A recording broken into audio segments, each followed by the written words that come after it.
High বন্ধুরা, আজকের ভিডিওতে আমরা দেখতে চলেছি the fragrant flower blooms with dignity অ্যানিমের দ্বিতীয় পর্ব। তো চলো শুরু করা যাক। এপিসোডের শুরুতে সোহেই আর রিনতারোকে দেখানো হয়। সোহেই বলে, উফ, আমি আর পারছি না। রিনতারো বলে, কি হয়েছে? সোহেই বলে, কিকিও। তারা আজকেও আবার আমার দিকে কেমন ভাবে তাকিয়েছিল। রিনতারো বলে, এটা তো নতুন কিছু নয়। সোহেই বলে, জানি, কিন্তু আজ আমার মাথা খারাপ হয়ে গেছিল। ওদের কি সমস্যা? আমি তো চিদরিতে যেতে চাইনি। এরপর সাকু এসে বলে, তুমি বলতে চাইছো এটাই একমাত্র জায়গা যেখানে আমাকে নেওয়া হয়েছে, তাই না? সোহেই বলে, হ্যাঁ। এটা তো শুধু সাকু আর আয়াতো। সাকু বলে, আমিও কিক্কোকে পছন্দ করি না। কিক্কোর নোবেল মেয়েরা আর চিদরির বোকারা। এটা স্বাভাবিক যে আমরা এভাবে সবসময় ঝগড়া করব। এরপর সাকু রিনতারোকে বলে, এই তোমার কপালে কি হয়েছে? সোহেই বলে, শুনেছি সে কোথাও ধাক্কা খেয়েছে। এদিকে রিনতারো নিজের মনে কি যেন ভাবতে থাকে। হঠাৎ আয়াতো বলে, রিনতারো, তুমি ওই পর্দাটা বন্ধ করেছো? রিনতারো বলে, হ্যাঁ। আয়াতো বলে, তুমি তো খুব কমই পর্দা বন্ধ করো। রিনতারো নিজের মনে বলে, ও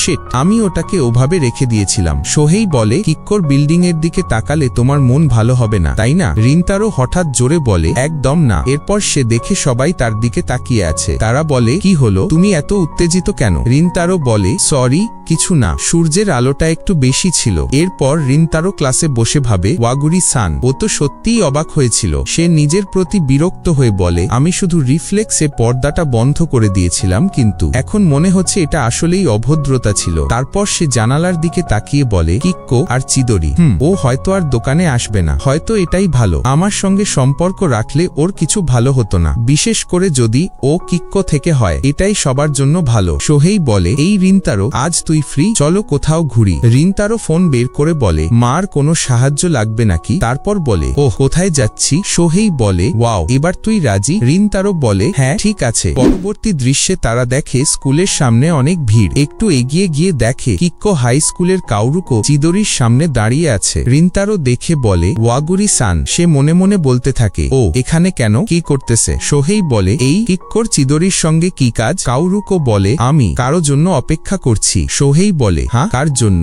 রিনতারো এসে সোহেইর কলার ধরে বলে, ওকে ভয় দেখানো বন্ধ কর। সোহেই বলে, অপেক্ষা? তোমার মতো একটা মেয়ে চিদরির কারো সঙ্গে পরিচিত, এটা কিভাবে সম্ভব? তারপর সে বাচ্চাদের মতো কাঁদতে কাঁদতে বলে, আমার হিংসা হচ্ছে। আমি কিক্কোকে ঘৃণা করি, কিন্তু ওর স্কুল গেটের সামনে কারো জন্য দাঁড়িয়ে থাকা দেখে আমি হিংসায় পুড়ছি। আমিও একটা গার্লফ্রেন্ড চাই। তারপর কাউরুকোর ক্লাসমেটরা এসে বলে, কি করছো এখানে কেন? আমাদের সঙ্গে ফিরে চলো। ওদের পাশে থাকলে স্টুপিডি ছড়াবে তোমার ওপর। সোহেই বলে, এই আমাকে ধাক্কা দিলা, কমপক্ষে ক্ষমা তো চাও। তারা পাত্তা না দিয়ে কাউরুকোকে নিয়ে চলে যায়। সোহেই বলতে থাকে, এই দাঁড়াও কিক্কো, আমি এটা মনে রাখবো। রিনতারো মনে মনে ভাবে, আচ্ছা, ও কি আমাকে দেখতে এসেছিল? না না, ও হয়তো কাউকে চিনতে পারে এখানে, কিন্তু ও যদি সত্যি। সোহেই বলে, তুই অদ্ভুত একটা মুখ করছিস। সাকু বলে, হ্যাঁ, এরকম মুখ আমি আগে দেখিনি তো। আয়াতো বলে, তোকে আজ আরো বেশি ভয়ানক দেখাচ্ছে। রিনতারো বলে, চুপ কর। সে ভাবে, এটা কি হচ্ছে? আমি কি খুশি? না, আমি হয়তো আবার ওকে ভয় পাইয়ে ফেলেছি। আমাদের আর দেখা না হওয়াই ভালো। তারা ক্যারাওকে যায়। সবাই মজা করছিল, কিন্তু রিনতারো চুপচাপ বসেছিল।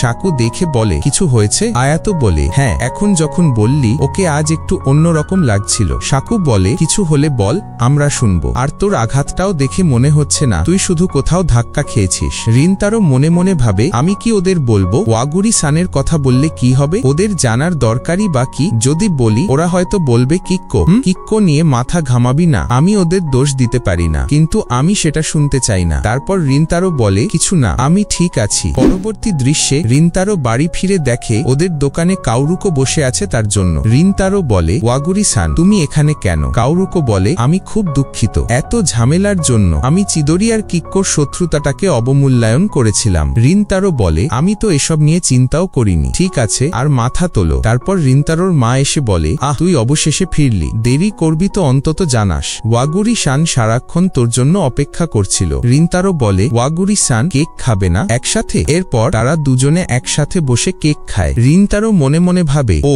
যখন খায় তখন সত্যিই খুশি মনে হয়। রিনতারো বলে, তুমি স্কুল গেটের সামনে কেন ছিলে? কাউরুকো বলে, আমি তোমাকে দেখতে চেয়েছিলাম। রিনতারো কুন। রিনতারো মনে মনে বলে, তাহলে ও আমার জন্যই এসেছিল। কাউরুকো বলে, কিন্তু আমি আর কোনো বোকামি করব না, আমি দুঃখিত। রিনতারো বলে, না, আসলে আমাদের ছেলেরাই তো শুরু করেছিল। তাছাড়া তোমাকে দেখে আমি খুশি হয়েছিলাম। মানে? রিনতারো মনে মনে বলে, আমি হুট করে বলে ফেলেছি। তারপর বলে, না, আমি দুঃখিত। এটা একটু অদ্ভুত, তাই না? ভুলে যাও, আমি কিছু বলেছিলাম। কাউরুকো বলে, এই কিছুতে কিছুতেই না, এটা ফিরিয়ে নিও না। তারপর দুজনেই লজ্জায় পড়ে যায়। রিন্তারো বলে, আমি ভাবিনি তুমি আজ আবার আসবে। কাওরুকো বলে, হঠাৎ করে চলে এসেছিলাম বলেই। রিন্তারো বলে, না, আমি ভেবেছিলাম তুমি আর দোকানে আসবে না। কাওরুকো বলে, কেন? রিন্তারো বলে, কারণ তুমি জানো কিক্কো আর চিদরি, তুমি কিক্কো থেকে। আমি ভাবিনি তুমি আমার সঙ্গে দেখা করতে চাইবে, আমার সঙ্গে থাকলে তোমার ভালো হবে না। কাওরুকো বলে, আমি খুশি হয়েছিলাম যখন জানলাম তুমি চিদরির ছাত্র। তারপর বলে, ওহ দেখো সময় হয়ে গেছে, আমার যেতে হবে। সে চলে যেতে থাকে। তখন রিন্তারো বলে, ওয়াগুরি-সান। কাওরুকো বলে, আমি সত্যি বলছি, আমি ভেবেছিলাম হয়তো তোমাকে একটু বেশি জানার সুযোগ পাবো। খাবারের জন্য ধন্যবাদ। তারপর বিষণ্ণ মুখে চলে যায়। রিন্তারো ভাবে, ও এমন মুখ করলো কেন